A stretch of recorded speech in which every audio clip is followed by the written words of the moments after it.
मैं राकेश आपके अपने चैनल सिलेक्शन फीवर में आपका स्वागत करता हूं। दोस्तों, आज हम सुप्रीम कोर्ट के बारे में पढ़ने जा रहे हैं और सुप्रीम कोर्ट से संबंधित जितने सारे इंपॉर्टेंट क्वेश्चंस होते हैं सभी के बारे में डिस्कस करेंगे। और दोस्तों, हाल ही में ये सारे क्वेश्चंस जो है TCS द्वारा कराए गए एग्जाम्स में most of the time repeat हुए हैं। तो दोस्तों, जैसा कि आपको पता होगा कि हम जो भी क्वेश्चंस को बताते हैं तो उस क्वेश्चन से संबंधित जितने सारे क्वेश्चंस बनते हैं उसको भी कराते हैं, और उस क्वेश्चन के ऑप्शन से संबंधित जितने सारे ऑप्शंस होते हैं उसके भी बारे में डिस्कस करते हैं। तो दोस्तों, अगर आपको हमारा वीडियो पसंद आता है तो हमारे चैनल को सब्सक्राइब करें, लाइक करें, कमेंट करना बिल्कुल ना भूलें। तो चलिए दोस्तों, आज हम अपने इस सेशन के पहले क्वेश्चन को स्टार्ट करते हैं। तो हमारा पहला क्वेश्चन है कि भारत में न्यायपालिका की प्रकृति क्या है। क्या क्वेश्चन है? भारत में न्यायपालिका की प्रकृति क्या है? तो इसका उत्तर हो जाएगा, भारत में न्यायपालिका की प्रकृति एकीकृत है। एकीकृत मतलब बिल्कुल एक है। अच्छा, ये तो हो गया। अब इससे संबंधित और जान लेते हैं, आखिर न्यायपालिका कहते किसको है, क्या होता है न्यायपालिका।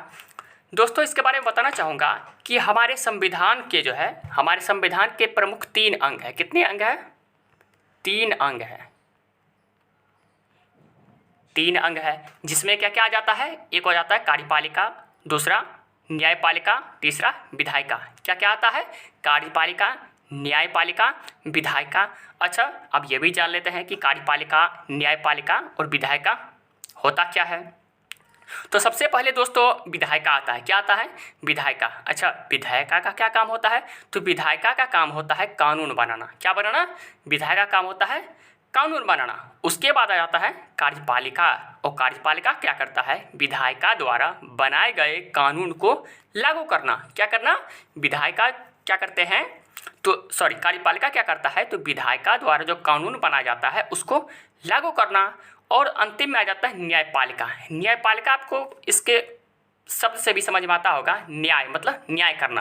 तो यार, न्यायपालिका का कार्य होता है जो भी कानून बनाए गए हैं, अगर उसमें किसी तरह की कोई गलती होती है, उसको मानने में कोई अगर दिक्कत करता है या उसको ज़बरदस्ती किसी पर थोपना चाहता है, तो उसके लिए न्याय का प्रावधान किया गया है। क्या किया गया है? न्याय का प्रावधान किया गया है। और यह किसके अंतर्गत आता है? तो ये हमारी न्यायपालिका के अंतर्गत आते हैं। अच्छा, अब तो एक और बात हम जान लेते हैं कि हम अक्सर सुनते हैं लोकसभा, राज्यसभा, राष्ट्रपति, प्रधानमंत्री, विधानसभा, सुप्रीम कोर्ट, हाई कोर्ट, आखिर ये किस किस के अंतर्गत आते हैं। दोस्तों, ये जो सारे टर्म्स है ये 3 चीज़ के भीतर आते हैं। किसके? 3 टर्म के भीतर आ जाते हैं, जिसका नाम क्या क्या है? कार्यपालिका, न्यायपालिका और विधायिका। अच्छा, अब हम ये जान लेते हैं कि विधायिका के अंतर्गत क्या क्या आते हैं। तो जितने जैसे लोकसभा और राज्यसभा होता है, ये किसके अंतर्गत आता है? ये विधायिका के अंतर्गत आते हैं। और विधायिका का काम क्या होता है? कानून बनाना। कानून बनाना दोस्तों, आपको पता ही होगा, अगर कोई भी कानून बनता है तो वो लोकसभा में ही बनता है, लोकसभा और राज्यसभा के मिलने से बनता है। अच्छा, तो ये हो गया विधायिका का काम। अच्छा, दूसरा क्या होता है? कार्यपालिका। तो कार्यपालिका के अंतर्गत कौन कौन आ जाता है? जैसे राष्ट्रपति हो गया, उपराष्ट्रपति हो गया, प्रधानमंत्री हो गया। दोस्तों, आप सुनते होंगे कि कानून तो बन गया है, लेकिन कानून को लागू करने के लिए किसकी मंजूरी चाहिए? राष्ट्रपति की। तो राष्ट्रपति क्या होता है? वही कानून को लागू करना होता है। यानी तभी ना कानून लागू होगा, जब तक राष्ट्रपति उसको मंजूरी नहीं देगा, उस पर अपना दस्तखत नहीं करेगा, तब तक कानून तो लागू होगा नहीं। इसीलिए कार्यपालिका का काम क्या होता है? कानून को लागू करना। और इसके अंतर्गत कौन कौन आ जाते हैं? राष्ट्रपति, उपराष्ट्रपति, प्रधानमंत्री, ये सब। और अगला और लास्ट टर्म होता है न्यायपालिका। तो न्यायपालिका में क्या सब आ जाएंगे? तो न्यायपालिका में आपको आ जाएगा सुप्रीम कोर्ट, हाई कोर्ट, जितने जिला का न्यायालय होता है, ये सब आ जाता है। तो इस क्वेश्चन से इतने सारे क्वेश्चंस बनते हैं। तो अगले क्वेश्चन के बारे में देखते हैं कि भारत में न्यायपालिका है। भारत में न्यायपालिका क्या है? तो ये बिल्कुल स्वतंत्र है। क्या है? बिल्कुल स्वतंत्र है। इस पर किसी का दबाव नहीं पड़ता है। यानी जो भी अगर न्याय से संबंधित होता है, जैसे सुप्रीम कोर्ट, हाई कोर्ट है, ये तो बिल्कुल स्वतंत्र है। इस पर किसी का कंट्रोल नहीं होता है।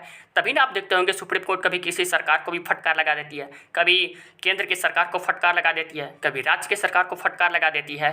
तो ये बिल्कुल क्या है? एक स्वतंत्र है, अपना डिसीजन लेने के लिए बिल्कुल स्वतंत्र है। इस पर किसी प्रकार का कोई दबाव नहीं होता है। इसलिए भारत की जो न्यायपालिका होती है ये क्या है? स्वतंत्र है। तो चलिए अगले क्वेश्चन के बारे में देखते हैं कि सर्वोच्च न्यायालय किस संस्था का निरीक्षण कर सकता है। सर्वोच्च न्यायालय किस संस्था का निरीक्षण कर सकता है? तो किसका कर सकता है? तो ये अधीनस्थ न्यायालय का। किसका? अधीनस्थ न्यायालय का। अधीनस्थ न्यायालय मतलब कैसा हो जाएगा? जैसे सुप्रीम कोर्ट तो हो गया, सुप्रीम यानी नंबर 1 पे, उसके नीचे आ गया हाई कोर्ट, हाई कोर्ट से नीचे आ गया अगर जिला अदालत आ गया, ये सब आ गया। तो सर्वोच्च न्यायालय जो है किस संस्था का निरीक्षण कर सकता है? तो उसके अंडर जितने सारे न्यायालय आ जाते हैं तो उसकी ये निरीक्षण कर सकता है। अच्छा, अब ये जान लेते हैं कि सुप्रीम कोर्ट से संबंधित कुछ तथ्य जान लेते हैं। तो हमारे क्वेश्चन आ जाता है, संविधान के किस अनुच्छेद में कहा गया है कि भारत का एक सर्वोच्च न्यायालय यानी सुप्रीम कोर्ट होगा? तो वो है अनुच्छेद 124 में। किस में कहा गया है? अनुच्छेद 124 में। अच्छा, एक क्वेश्चन और आ जाता है कि भारत का जो सर्वोच्च न्यायालय है एक अभिलेख न्यायालय की तरह कार्य करेगा। किसके जैसा? अभिलेख न्यायालय की तरह कार्य करेगा। अच्छा, और ये अभिलेख न्यायालय हमारे संविधान के अनुच्छेद 129 में वर्णित है। किसमें? 129 में। अच्छा, ये अभिलेख न्यायालय का मतलब क्या होता है? तो दोस्तों, अभिलेख न्यायालय का मतलब होता है कि अगर सुप्रीम कोर्ट ने कोई फैसला सुना दिया, क्या? अगर सुप्रीम कोर्ट ने कोई फैसला सुना दिया यानी सर्वोच्च न्यायालय ने, तो उसको हर न्यायालय को मानना पड़ेगा। किसको? उस फैसला को हर न्यायालय को मानना पड़ेगा और उसके खिलाफ कोई अपील नहीं की जा सकती है, कोई चैलेंज नहीं किया जा सकता। जैसे आप देखते होंगे, अगर किसी राज्य में कोई फैसला आता है तो राज्य में जो अगर फैसला आता है तो उसके खिलाफ क्या हम अपील कर सकते हैं, उसको चैलेंज कर देते हैं और चैलेंज करके कहाँ जाते हैं? सुप्रीम कोर्ट जाते हैं। लेकिन यदि वो सुप्रीम कोर्ट में भी वो आपका फैसला निरस्त कर दिया जाता है तो आप उसके अनुसार उसके खिलाफ आप याचना दायर नहीं कर सकते हैं, उसके खिलाफ चैलेंज नहीं कर सकते हैं, अपील नहीं कर सकते हैं। तो और ये भी होता है, अगर सुप्रीम कोर्ट ने कोई फैसला सुना दिया तो आप उसका कोई खिलाफ भी नहीं कर सकते हैं। अगर आप पकड़े जाते हैं तो आपके ऊपर कठिन सज़ा का प्रावधान किया जाता है। इसलिए ये सुप्रीम कोर्ट का जो अनुच्छेद 129 है ये अभिलेख न्यायालय के बारे में बताता है, जो कि हमारे सर्वोच्च न्यायालय का मान्य जो है वो सर्वोच्च है। मतलब जो सुप्रीम कोर्ट ने कह दिया मतलब वही सत्य है, चाहे आपके अनुसार वो गलत हो भी सकता है, लेकिन सुप्रीम कोर्ट ने जो कह दिया वो सत्य है। इस बात को आप एक्सेप्ट करें या ना करें। अच्छा, तो ये हो गया। इसमें और एक क्वेश्चन आ जाता है कि अभी सुप्रीम कोर्ट जो है, सुप्रीम कोर्ट में कितने न्यायाधीश हैं? वर्तमान में सुप्रीम कोर्ट में न्यायाधीशों की संख्या कितनी है? तो वो है कितना? 33। कितना है? 33। अच्छा, जब सुप्रीम कोर्ट का निर्माण हुआ था तो उस समय सुप्रीम कोर्ट में न्यायाधीशों की संख्या कितनी थी? वो थी 7। कितना? 7 था। अच्छा, ये हो गया। उसके बाद सुप्रीम कोर्ट का जो न्यायाधीश होता है उसके न्यायाधीश बनने के लिए योग्यता क्या सब चाहिए? योग्यता, कोई सुप्रीम कोर्ट में एक जैसे कोई न्यायाधीश बन गया, जज बन गया, तो उसके लिए क्या क्या योग्यता चाहिए? पहली बात तो वो भारत का नागरिक होना चाहिए और न्यूनतम आयु इसमें कोई निर्धारित नहीं की गई है, यानी कितने भी वर्ष में आप सुप्रीम कोर्ट का न्यायाधीश बन सकते हैं। कितने भी उम्र में? 65 वर्ष से आपका उम्र कम रहना चाहिए।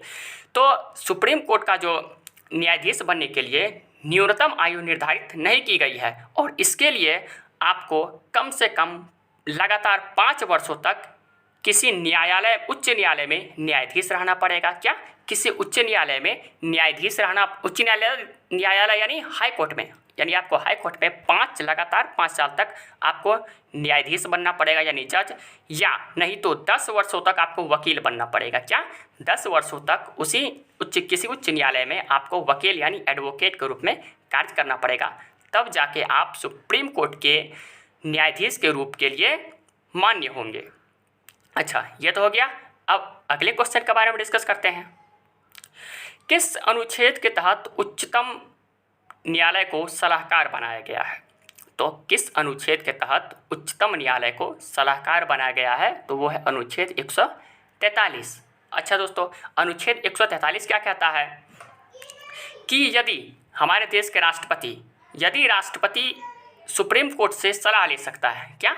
राष्ट्रपति जो है सुप्रीम कोर्ट से सलाह मशवरा ले सकता है। यदि राष्ट्रपति को किसी मुद्दे पर उसको लग रहा है कि अच्छा हमको इस मामले में सुप्रीम कोर्ट से सलाह मशवरा करनी चाहिए, या उसको समझ में नहीं आता है कि आखिर इस पर क्या अगला एक्शन लेना चाहिए, तो सुप्रीम कोर्ट से वो सलाह ले सकता है। और ये अनुच्छेद जो है अनुच्छेद 143 के अंतर्गत कहता है कि हमारे देश का राष्ट्रपति जो है अनुच्छेद 143 के अंतर्गत सुप्रीम कोर्ट से सलाह मशवरा ले सकता है।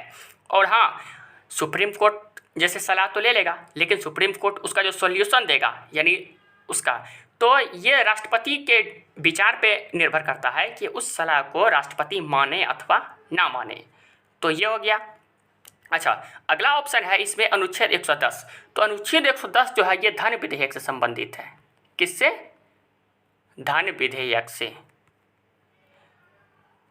धन विधेयक से। अच्छा, धन विधेयक से संबंधित एक क्वेश्चन और आ जाता है कि धन विधेयक को सिर्फ लोकसभा में ही पेश किया जा सकता है। कहाँ पे?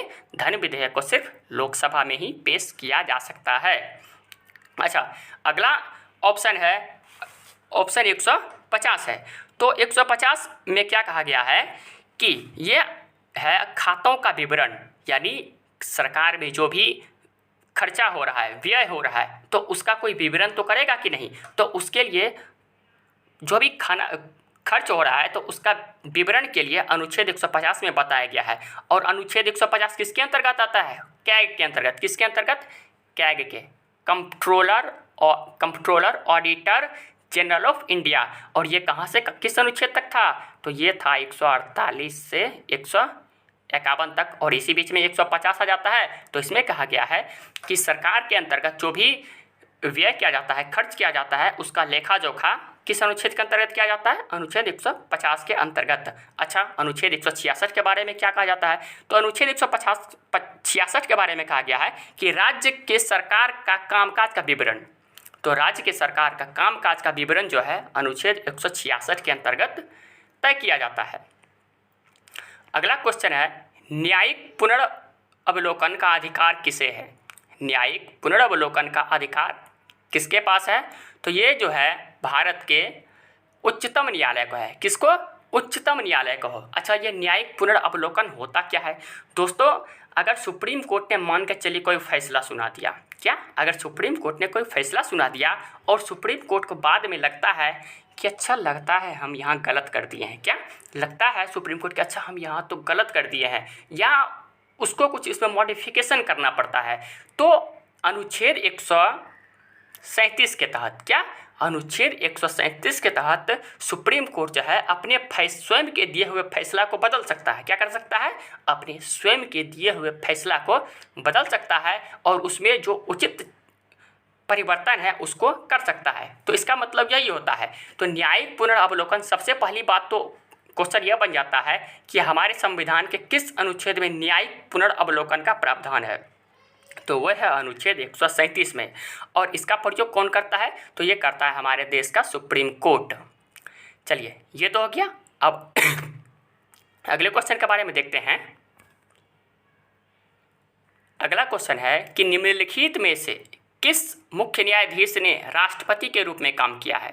तो वो था कौन? हिदायतुल्लाह था। तो निम्नलिखित में से किस मुख्य न्यायाधीश ने राष्ट्रपति के रूप में कार्य किया है? तो वो था हिदायतुल्लाह, जस्टिस हिदायतुल्लाह। चलिए, अगला क्वेश्चन के बारे में देखते हैं। उच्चतम न्यायालय की सबसे पहली महिला न्यायाधीश कौन थी? तो उच्चतम न्यायालय की सबसे पहली महिला न्यायाधीश कौन थी? तो वो था फातिमा बीबी। कौन था? फातिमा बीबी। अच्छा, ये तो हो गया। अब इससे संबंधित एक दो क्वेश्चंस और भी जान लेते हैं। क्वेश्चन ये आ जाता है कि सुप्रीम कोर्ट के पहले मुख्य न्यायाधीश कौन थे? सुप्रीम कोर्ट के पहले मुख्य न्यायाधीश कौन थे? तो वो थे H.J. कानिया। कौन थे? H.J. कानिया। H.J. का फुल फॉर्म क्या होता है? तो हीरा चंद ऐसे कुछ होता है, हीरा चंद शायद कुछ होता है, हमको सॉरी याद नहीं आ रहा है। तो इसको ऐसे ही आ जाता है कि H.J. कानिया। तो क्या हो जाएगा? तो सुप्रीम कोर्ट के पहले मुख्य न्यायाधीश कौन थे? तो ये थे H.J. कानिया। अच्छा, एक क्वेश्चन और आता है कि भारत के किसी भी उच्च न्यायालय की पहली महिला मुख्य न्यायाधीश कौन थी? तो वो जो पहली महिला मुख्य न्यायाधीश थी वो थे लीला सेठ। और ये जो लीला सेठ थी ये दिल्ली उच्च न्यायालय की मुख्य न्यायाधीश थी। किसके? दिल्ली उच्च न्यायालय की पहली महिला मुख्य न्यायाधीश थी, जो कि भारत की पहली महिला मुख्य न्यायाधीश थी। तो इससे इतने सारे क्वेश्चंस हो जाते हैं। तो अगले क्वेश्चन के बारे में देख लेते हैं। संविधान की व्याख्या करने का अंतिम अधिकार किसको प्राप्त है? संविधान की व्याख्या करने का अंतिम अधिकार किसे प्राप्त है? तो यह हमारे सुप्रीम कोर्ट को अधिकार है। किसके? भारत के उच्चतम न्यायालय को ही प्राप्त है। यही हमारे संविधान का व्याख्या कर सकता है। इसका मतलब क्या हुआ? हमारे संविधान में क्या सही चल रहा है, क्या गलत चल रहा है, क्या होना चाहिए, क्या मॉडिफिकेशन होना चाहिए, इसकी व्याख्या कौन करता है? ये सुप्रीम कोर्ट करता है। चलिए अगले क्वेश्चन के बारे में देखते हैं कि सर्वोच्च न्यायालय के प्रथम मुख्य न्यायाधीश कौन थे? सर्वोच्च न्यायालय के प्रथम मुख्य न्यायाधीश कौन थे? तो अभी जस्ट बताए हैं कौन थे। ये हीरालाल जे कानिया। क्या था? हीरालाल जे कानिया। अच्छा, इसमें एक दो क्वेश्चन है। पहला सी को ऑप्शन में है कि वाई.वी. चंद्रचूड़। अच्छा, एक क्वेश्चन और आ जाता है वाई.वी. चंद्रचूड़ से संबंधित कि सुप्रीम कोर्ट में सबसे अधिक समय तक मुख्य न्यायाधीश रहने का रिकॉर्ड किसके पास है? तो यह है वाई.वी. चंद्रचूड़ के पास। ये डी.वाई. चंद्रचूड़ नहीं है जो अभी वर्तमान में है, ये वाई.वी. चंद्रचूड़ है। कौन है? ये वाई.वी. चंद्रचूड़ है, जिसका कार्यकाल 1978 से 1985 तक था। और अभी वर्तमान में भी यानी 2023 में भी मुख्य न्यायाधीश है, जिसका नाम क्या है? डी.वाई. चंद्रचूड़। ये अलग है। तो चलिए इससे इतने सारे क्वेश्चंस हो जाते हैं। तो अगले क्वेश्चन के बारे में देखते हैं। अगला क्वेश्चन है, सर्वोच्च न्यायालय के पद पर सबसे लंबे समय तक कौन आसीन रहा? तो सर्वोच्च न्यायालय के पद पर सबसे लंबे समय तक कौन आसीन रहा? तो ये कौन थे? वाई.वी. चंद्रचूड़। अभी जस्ट बताए थे कौन थे? वाई.वी. चंद्रचूड़, जो कि कब से कब तक रहे थे? ये रहे थे 1978 से 85 तक। कब तक? 1978 से 1985 तक। चलिए अगले क्वेश्चन के बारे में देख लेते हैं। सर्वोच्च न्यायालय के पद पर सबसे कम समय तक कौन आसीन रहे? अगला क्वेश्चन है कि सर्वोच्च न्यायालय के पद पर सबसे कम समय तक कौन आसीन रहे? तो ये था कौन? कमल नारायण सिंह। कौन थे? कमल नारायण सिंह। और ये मात्र 17 दिन तक रहे थे। कितने दिन तक? 17 दिन तक सर्वोच्च न्यायालय के मुख्य न्यायाधीश रहे थे। चलिए अगला क्वेश्चन के बारे में देखते हैं। न्यायिक समीक्षा की व्यवस्था कहाँ है? न्यायिक समीक्षा की व्यवस्था कहाँ है? तो ये है भारत और अमेरिका में। भारत और अमेरिका में है। जैसे अभी सुप्रीम कोर्ट ने मान के चलिए कोई फैसला सुना दिया, तो उसके सुप्रीम कोर्ट अगर चाहे तो फैसला को समीक्षा के लिए बदल भी सकता है।